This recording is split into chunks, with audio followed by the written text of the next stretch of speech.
Sur la surface de l'océan, on a depuis les années 60 des satellites qui nous donnent une reconstruction de la surface, et ça c'est très utile puisque le satellite il voit à peu près toute la Terre en même temps, donc ça nous permet d'avoir une vision globale.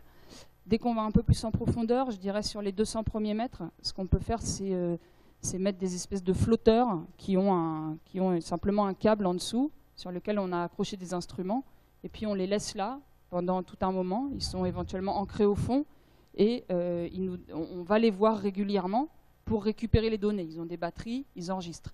Vous voyez déjà que le problème, c'est qu'une bouée, c'est un point. Si moi je veux avoir une température de tout le globe, il faut que j'en mette partout.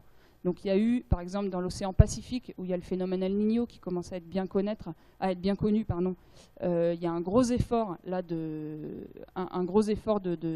justement un réseau d'observation. Voilà. Dès qu'on va plus au fond, c'est compliqué. Alors depuis une quinzaine d'années maintenant, on a ce qu'on appelle des flotteurs Argo. Donc là, ça a été un peu notre évolution. C'est des petits engins un peu automatiques qui sont capables de monter et descendre entre la surface et 2000 mètres de fond. Donc ils ne vont pas à plus que 2000 mètres. Je rappelle que l'océan, c'est entre 5 et 6000 mètres de fond. Donc sur les 2000 premiers mètres, on commence à avoir des observations avec ces flotteurs qui font des allers-retours et qui, à chaque fois qu'ils arrivent à la surface, sont capables d'envoyer leurs données pour ne pas avoir leur batterie pleine, et donc nous donnent comme ça des profils. Donc ça, c'est intéressant, parce que certes, ils sont sur un point, mais par contre, ils balayent toute la profondeur. En dessous de 2000 mètres, ça devient plus compliqué, puis en plus, il y a des questions techniques, des questions de pression. Les appareils ont du mal à résister, on a du mal à les téléguider, etc. Ça, c'est pour tout ce qui est appareil un peu automatique. Après, on a encore beaucoup besoin de la méthode, je dirais, ancienne, prendre un bateau et aller sur place et puis faire ce qu'on appelle une campagne de mesure.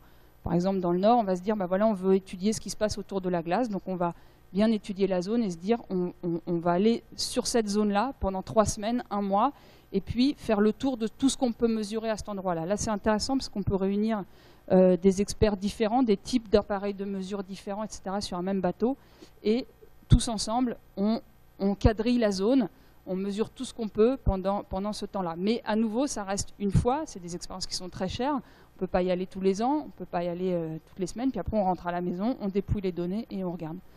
Voilà, mais c'est un peu tout ce que vous dites, hein. Y a pas de miracle, on commence à avoir des appareils de plus en plus autonomes,